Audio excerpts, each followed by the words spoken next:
For 2 decades, abortion rights opponents have drafted so-called model legislation and lobbied to get the measures to restrict and ban abortions passed in state houses across the country in preparation for the eventual fall of Roe v.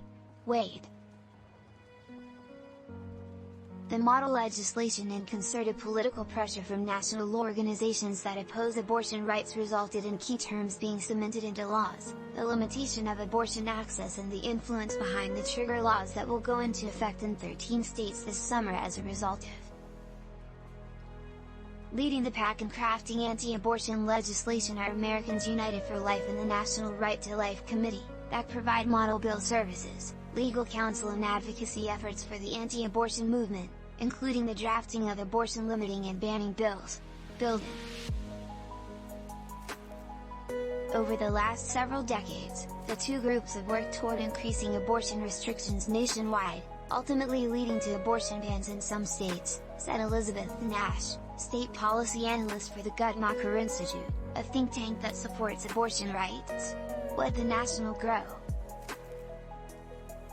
So you do see these very similar bills just moving very quickly, and that has given momentum to restrictions, Nash said.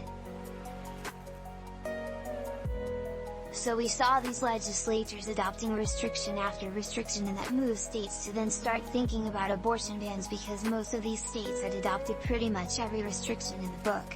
This legislative pattern occurred as the makeup of the Supreme Court became more.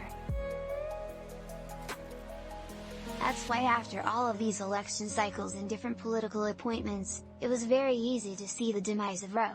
The two national groups, according to Nash, have largely focused their efforts on restrictions on abortion that could be immediately enacted with few legal challenges. Total bans, were the court to overturn Roe, were more symbolic. It originally appeared to be a way for state legislatures to basically announce their intent that they supported abortion bans, Nash said.